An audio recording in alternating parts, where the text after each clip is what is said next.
Assalamualaikum warahmatullahi wabarakatuh. Saya Widya Halisa Junita dengan NIM 2111250030, lokal 2D, Prodi Pendidikan Islam Anak Usia Dini, Fakultas Tarbiyah dan Tadris. Di sini saya akan menjelaskan materi tentang kreativitas dan pembelajaran dalam mata kuliah Psikologi Pendidikan.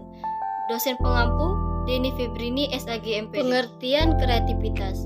Kreativitas merupakan salah satu aspek perkembangan dalam diri anak yang perlu untuk diperhatikan sejak dini. Kreativitas sendiri merupakan suatu kemampuan yang dimiliki oleh seseorang di mana ia mampu menciptakan suatu karya atau mengungkapkan suatu gagasan yang belum pernah ada sebelumnya. Dan kalaupun telah ada, maka akan ada perbedaan baik dari proses maupun hasilnya yang menjadi keunikan tersendiri. Kreativitas sendiri merupakan suatu hal yang sangat penting bagi kehidupan seseorang.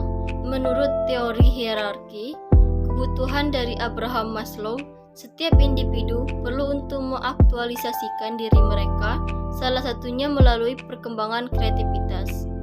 Kreativitas jika tidak dikembangkan dengan baik dari usia dini dapat memberikan dampak buruk bagi kehidupan di masa mendatang. Seorang anak yang tidak dapat mengembangkan kreativitasnya akan kehilangan kepercayaan dalam dirinya di masa mendatang, karena ia merasa bahwa dalam dirinya tidak ada sesuatu yang dapat diunggulkan. Selain hilangnya kepercayaan diri, seseorang yang tidak dapat mengembangkan kreativitas yang ada dalam dirinya hanya dapat mencuri ide dari orang lain, yaitu tentu akan merugikan baik dari dirinya maupun orang lain. Peran kreativitas dalam belajar. Kreativitas merupakan potensi bawaan dari seseorang dan akan berkembang serta menghasilkan suatu prestasi apabila ia memperoleh stimulasi dari lingkungannya, baik berupa pendidikan maupun pelatihan. Kreativitas adalah suatu potensi yang masih perlu dikembangkan melalui latihan-latihan. Orang yang kreatif, salah satu indikatornya adalah mampu menciptakan hal-hal yang baru saja, bersifat orisinal atau bukan tiruan. Menurut Utamu Munandar, kreativitas itu bisa muncul ada kalanya melalui 4 tahap, yaitu tahap persiapan, konsentrasi, inkubasi, dan iluminasi. Kreativitas adalah kemampuan bawaan yang dapat menghasilkan karya yang memiliki unsur pembaruan. Kreativitas berupa aktivitas yang menghasilkan produk yang sifatnya inovatif atau baru, belum pernah ada, lebih menarik, bersifat aneh. Kreativitas juga berupa kemampuan untuk menciptakan produk baru, tetapi tidak semua komponennya harus baru. Dasar utama berkembangnya kreativitas adalah penggunaan pengetahuan yang telah ada secara imajinatif atau kreatif untuk menghasilkan suatu produk yang baru, tidak biasa, dan bermanfaat. Menurut Guilford, orang yang kreatif adalah mereka yang lebih kuat untuk berpikir divergent atau divergent thinking, sedangkan orang yang cerdas adalah mereka yang lebih mampu berpikir secara convergent atau convergent thinking.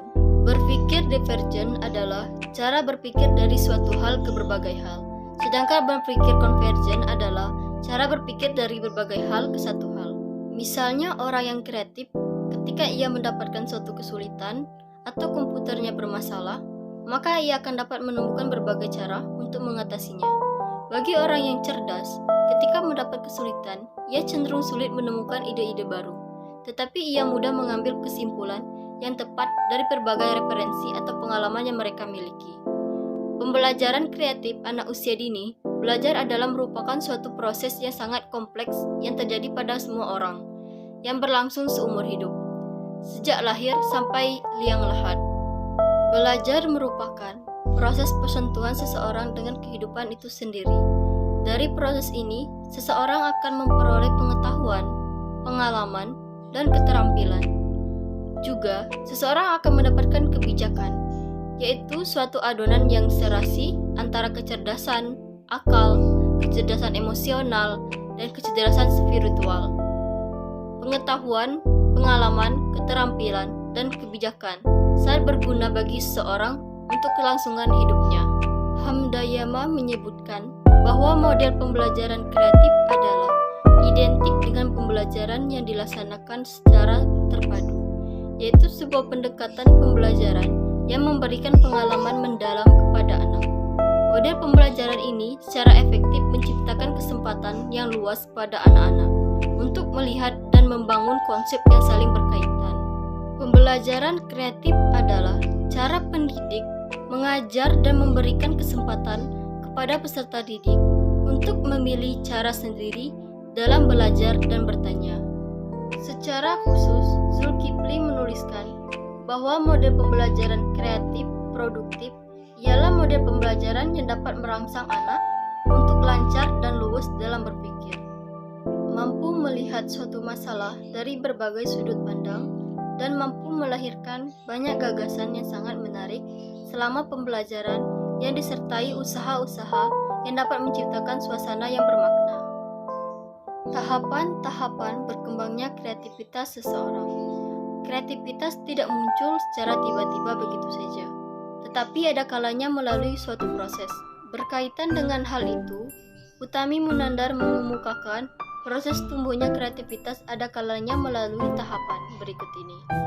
Secara rinci, masing-masing tahapan tersebut diuraikan sebagai berikut. Yang pertama, persiapan atau preparation.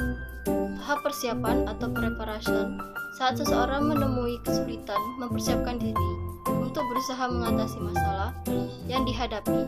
Saat seseorang menghadapi masalah, berusaha memikirkan apa sumber penyebab permasalahannya, berusaha mengingat-ingat kembali, mengidentifikasi kemungkinan apa yang dilakukan sebelumnya yang dapat menimbulkan permasalahan itu.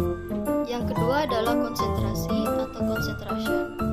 Tahap konsentrasi atau concentration yaitu tahap kedua setelah seseorang siap untuk berusaha mengatasi masalahnya itu, lalu betul-betul berkonsentrasi melakukan upaya mengatasi masalah tersebut, berusaha fokus pada salah satu sumber kemungkinan penyebab timbulnya permasalahan itu.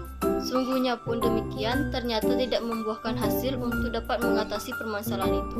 Yang ketiga, inkubasi atau incubation. Tahap ketiga adalah tahap inkubasi atau incubation. Setelah lama berusaha mengatasi masalah tersebut, namun belum juga ditemukan pemecahnya, maka lebih baik tenangkan diri dahulu atau melakukan inkubasi atau penenangan. Tidak mungkin dipaksa terus karena akan mengalami kejenuhan dan usaha itu tidak efektif. Oleh karena itu, sebaiknya berhenti berpikir tentang masalah tersebut dan menenangkan diri dahulu agar timbul inspirasi untuk menemukan jalan keluar dalam mengatasi masalahnya. Ternyata setelah berusaha menenangkan diri, timbul atau teringat sebuah cara atau muncul ide untuk mengatasi masalah yang telah dihadapi itu. Yang keempat, iluminasi atau illumination. Pada tahap ini, secara tiba-tiba timbul ide baru atau gagasan baru berkaitan dengan cara mengatasi permasalahan yang telah ditemui. Ia meyakini bahwa ide gagasan, pemecahan, penyelesaian pada saat menenangkan diri tersebut dapat mengatasi permasalahan yang ia hadapi. Faktor-faktor yang memengaruhi berkembangnya kreativitas. Kreativitas adalah potensi seperti halnya bakat, oleh karena itu perlu dikembangkan. Dalam pengembangan pemikiran kreatif dibutuhkan adanya kondisi yang dapat mendukung atau memfasilitasi agar potensi kreatif itu diaktualisasikan dalam bentuk perilaku. Pemikiran kreatif berasal dari genetik atau sering disebut faktor bawaan yang diwariskan dari orang tuanya atau garis keturunannya. Faktor genetik inilah yang menentukan besar atau kecilnya potensi kreatif seseorang. Lingkungan menstimulasi berkembangnya potensi tersebut. Meskipun potensi kreatif itu besar, tetapi tidak mendapatkan kesempatan atau stimulasi dari lingkungannya, maka potensi kreatif tersebut tidak berkembang dan tidak menghasilkan suatu produk kreatif yang hebat, dan sebaliknya. Makin banyak pengalaman yang mereka miliki atau sebagai referensi, maka akan semakin berkembang kreativitas seseorang. Lingkungan memberikan kesempatan untuk mewujudkan ide-ide kreatif, memberikan dukungan fasilitas, menumbuhkan keberanian untuk berbuat, dan menghargai apa yang telah diperbuat. Kondisi seperti itulah yang diharapkan agar potensi kreatif seseorang bisa berkembang. Faktor-faktor yang dapat memengaruhi kreativitas anak usia dini yaitu 1. Faktor internal, merupakan faktor yang berasal dari dalam diri anak yang dapat memengaruhi kreativitasnya, yaitu pertama, faktor biologis, yaitu perkembangan kreativitas anak dipengaruhi oleh gen yang diwarisi oleh kedua orang tuanya. Selain menghasilkan kesamaan fisik, genetik juga dapat menghasilkan ciri-ciri psikologis seperti bakat dan kecerdasan. bakat dan kecerdasan diyakini dapat mempengaruhi kreativitas anak. Biasanya, anak yang berbakat dan memiliki kecerdasan tinggi akan menunjukkan kreativitas yang baik dibandingkan anak yang tidak berbakat dan memiliki kecerdasan rendah. Kedua, faktor fisiologis. Kesehatan memiliki pengaruh terhadap berkembangnya kreativitas anak. Sehat dan aktifnya indera pada anak-anak akan berpengaruh pada perilaku dan suasana hatinya. Hal ini menunjukkan bahwa anak yang sehat akan menunjukkan kreativitas yang lebih baik, dan sebaliknya, jika anak mengalami kesehatan yang buruk dan kondisi tidak sehat disebabkan karena penyakit atau kecelakaan dan dapat menghambat perkembangan kreativitasnya. 2. Faktor eksternal. Faktor eksternal merupakan faktor yang berasal dari lingkungan anak yang dapat mempengaruhi perkembangan kreativitasnya, yaitu pertama, lingkungan keluarga. Lingkungan keluarga merupakan lingkungan pertama atau utama yang mempunyai peran penting dalam mendidik anak. Pola asuh yang diterapkan orang tua sangat berpengaruh terhadap tumbuh kembang anak. Pola asuh otoriter orang tua yang mengekang kebebasan anak untuk mengembangkan dirinya secara utuh, seperti melarang anak bermain, serba membatasi, dan memaksa anak untuk menuruti perintah orang tua, justru akan menjadi anak kurang memiliki inisiatif dan tidak percaya diri, sehingga dapat menghambat kreativitasnya. Sebaliknya, jika seorang anak dibiasakan dengan pola asuh yang demokratis, dengan suasana keluarga yang terbuka, saling menghargai, mendengarkan pendapat, dan memberikan kesempatan yang luas kepada anak untuk melakukan kegiatan sesuai dengan minatnya, maka anak akan tumbuh menjadi sosok yang kreatif, terbuka, penuh inisiatif, dan percaya diri. Kedua, lingkungan sekolah. Sekolah merupakan lingkungan pendidikan terpenting setelah di keluarga. Disinilah pertama kalinya anak mengenal dunia luar dengan ruang lingkup yang lebih besar dari rumahnya. Lingkungan sekolah ini tentunya lebih beragam dan kompleks. Segala sesuatu yang ada di lingkungan sekolah dapat mempengaruhi kreativitas anak, seperti guru dengan segala potensinya, banyaknya teman sebaya, sistem pembelajaran, serta sarana dan prasarana yang ada di sekolah. Di sekolah, anak banyak memperoleh kesempatan untuk belajar, bermain, dan berinteraksi dengan lingkungannya. Sehingga proses inilah yang dapat mempengaruhi tumbuh dan kembangnya kreativitas anak. Proses pendidikan di sekolah tentunya tidak terlepas dari peranan guru, jadi stimulasi yang diberikan guru juga dapat mempengaruhi berkembangnya kreativitas anak. Contohnya, apabila guru menyajikan kegiatan yang menarik dan menyenangkan, serta memberikan kesempatan pada anak untuk melakukan kegiatan sesuai dengan keinginannya, maka pada saat itu, anak memiliki peluang untuk mengekspresikan ide-idenya sehingga dapat menumpuk potensi kreatif mereka. Ketiga, lingkungan masyarakat.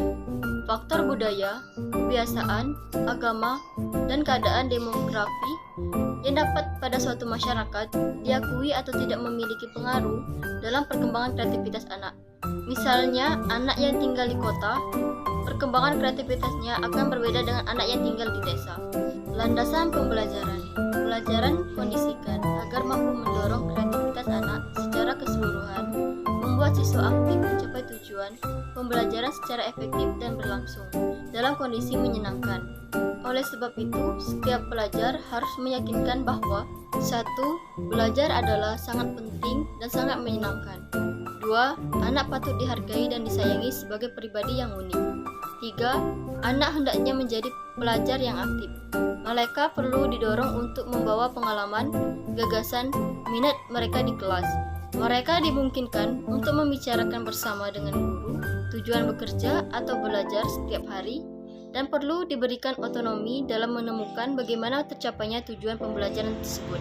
4. Anak perlu merasa nyaman di kelas dan dirangsang untuk selalu belajar, hendaknya tidak ada tekanan dan ketegangan. 5.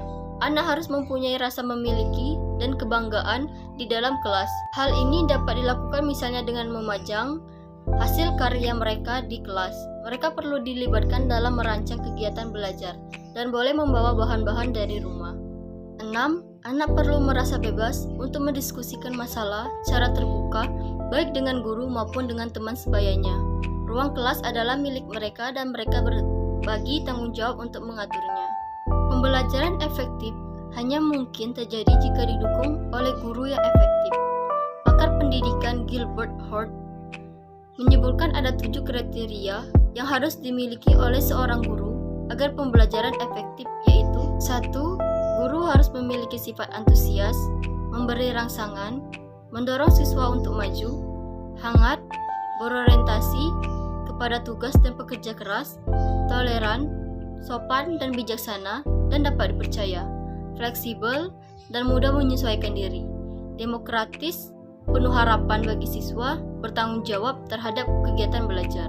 2. Memiliki pengetahuan yang memadai dalam mata pelajaran yang diampunya, dan terus-menerus mengikuti perkembangan dalam bidang ilmunya. 3. Apa yang disampaikan mampu memberikan jaminan bahwa materi yang disampaikan mencakup semua unit bahasan, semua kompetensi dasar yang disampaikan siswa secara maksimal. 4. Bagaimana mengajar mampu menjelaskan berbagai informasi secara jelas dan terang, memberikan layanan yang variatif atau menerapkan metode mengajar secara bervariasi, menciptakan dan memelihara momentum, menggunakan kelompok kecil secara efektif, memonitor bahkan sering mendekati siswa, mampu mengambil keuntungan dari kejadian-kejadian tidak terduga.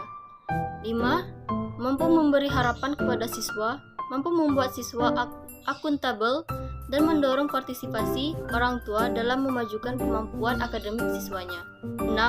Reaksi guru terhadap siswa, mau dan mampu menerima berbagai masukan resiko, tantangan, selalu memberikan dukungan kepada siswanya, konsisten dalam kesepakatan dengan siswa. 7. Mampu menunjukkan keahlian dalam perencanaan, memiliki kemampuan mengorganisasikan kelas sejak hari pertama dia bertugas, cepat memulai kelas, melewati masa transisi dengan baik, mampu memelihara waktu bekerja, serta menggunakan secara efisien dan konsisten, dapat meminimalisasi gangguan, dapat memelihara suasana tenang dalam belajar, jika perlu memberi hukuman dalam bentuk yang paling ringan. Secara internasional, sebenarnya aspek-aspek perkembangan anak usia dini adalah A. Perkembangan fisik, baik motorik halus maupun motorik kasar. Yang termasuk motorik halus dalam hal ini adalah gerakan tangan, dan yang termasuk dalam motorik kasar adalah gerakan si anak saat naik turun tangga ataupun memanjat. B. Perkembangan emosional dan sosial. Emosional dalam hal ini menyangkut segala sesuatu yang berhubungan dengan perasaan si anak, baik itu perasaan sedih, senang, kesal, gembira, dan lain-lain. Sedangkan perkembangan sosial dalam hal ini adalah interaksi si anak dengan lingkungan, terutama orang-orang yang ada di sekitar si anak. C. Perkembangan kognitif atau intelektual. Perkembangan kognitif di sini contohnya adalah perkembangan kemampuan si anak untuk menggunakan bahasa. Baiklah, itulah penjelasan materi tentang kreativitas dan pembelajaran dari saya. Saya ucapkan terima kasih. Wassalamualaikum warahmatullahi wabarakatuh.